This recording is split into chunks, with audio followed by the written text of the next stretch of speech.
Okay, panko chicken with a peanut sauce, it's so good. Butterfly your chicken in half and marinate with soy sauce, garlic powder, rice vinegar, honey, sea salt, and black pepper. Mix well, and for the coating, we're going to do starch. Second layer is eggs, and the third is panko, which I'm adding some oil and salt to. Make sure you press your panko in firmly so it doesn't fall off. Bake it for 30 minutes in the oven, flipping halfway through. I also realized I accidentally used wax, not parchment paper, which is a big no-no, so I went ahead and switched that out. Next, I sauteed my veggies, adding garlic powder, sea salt, and rice vinegar. Transfer to a plate, and for the sauce, we're going to do coconut milk, peanut butter, soy sauce, and honey, garlic powder, and chili flakes. Continue to stir on medium heat for about 5 minutes, then bring to a boil and immediately turn off the heat till the sauce is thick. Once everything's ready, slice up your chicken cutlets and add it to your plate. Add the peanut sauce and garnish with some scallions, and it's ready to eat. Enjoy!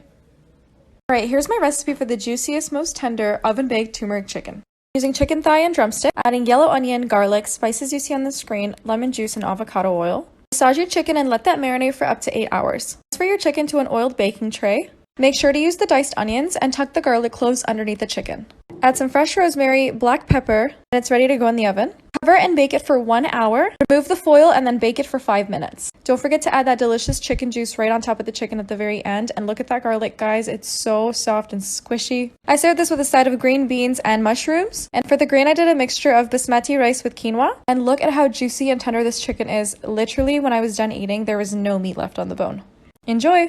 Okay, here's my chicken parmesan recipe. So for the coating, you'll need the ingredients listed on the screen. Start with your chicken breast butterfly, dip it into flour, egg wash, and then the panko. Press it in firmly and shake off any excess, and then lay it onto parchment paper. Bake it for 20 minutes, flipping halfway through. For the red sauce, add oil, onions, garlic, diced mushrooms, spices on the screen, canned tomatoes, water, bay leaves, pecorino cheese, and honey. Mix together and let it simmer for 30 minutes. Pour the sauce over your cooked chicken, add fresh mozzarella, and broil for 5 minutes. Top it with fresh chives and serve with linguine pasta or zucchini pasta, or both. And enjoy!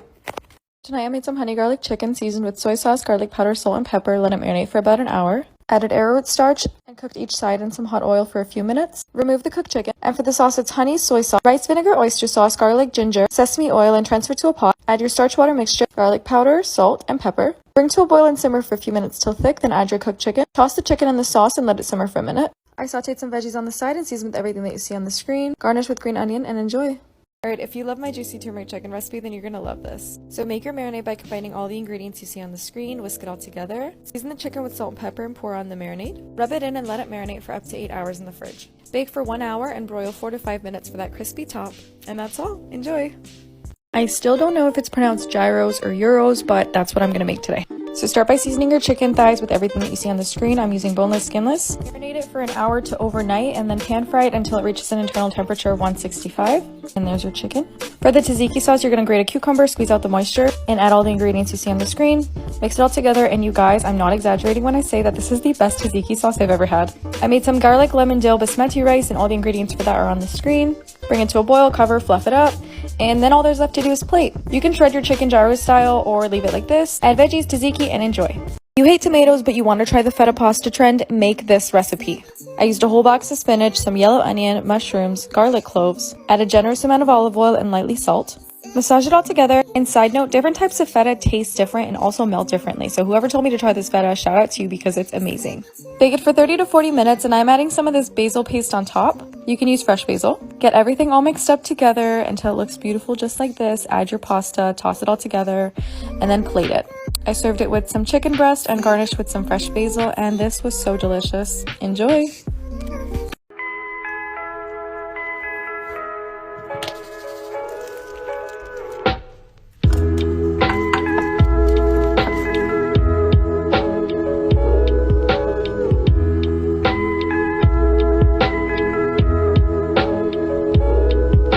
Sometimes dinner is just rotisserie chicken dressed up to look a little bit fancier. So this is what I like to call the Walmart version of a shawarma. All you need for this is the pita, garlic sauce, rotisserie chicken, pickled turnips, and wild cucumbers. Or is it called wild pickles? I'm not sure. Anyways, all you do is add the toppings you like after that, roll them up, and then toast them in a pan so they get nice and crunchy. You can also put them in a toaster or under the broiler. Cut them all in halves, and then serve it with some garlic sauce and ketchup on the side. This is such a great weeknight meal when you don't feel like cooking, and it's delicious. Enjoy! On today's episode of Lunches I Can't Stop Eating is the Caesar salad. Just chop up some romaine lettuce, pat it dry so it's nice and crispy, add some spinach, mushrooms, pine nuts, shredded carrots, chicken breast, crouton Caesar dressing, give it a really good shake, mix it all up, and your beautiful bowl of salad is ready to enjoy. Don't Forget the charcuterie board and make these crispy chicken tacos for a taco-terie board instead. Start by seasoning your breadcrumbs with all the ingredients you see on the screen and add some oil to help these crisp up in the oven. I like to use my hands to get it all evenly combined. Then go in with the basic coat of flour, egg, and then your breadcrumb coating. Make sure you press the coating in so it sticks. Lay them on a tray with parchment paper and bake them in a preheated oven for about 20 minutes. Then you can assemble a taco board with anything that you like to go on your tacos, and that's it. Enjoy! Any recipe that you're going to make from my page, let it be this taco chicken because it was chef's kiss. Using a pound of boneless, skinless chicken thighs, I'm adding the spices you see on the screen. Add 1 whole can of chipotle peppers and adobo sauce, bouillon, minced garlic, a dash of this red hot buffalo sauce, salt, pepper, mix it all in, let it marinate for about an hour. Optional, but you can sear the sides before you pressure cook them. Then add some water, pressure cook for 10 minutes with a natural release, so don't mess around with the steam valve once it's done cooking. And there you have it, the most tender, juicy, flavorful chicken thighs that you will ever have.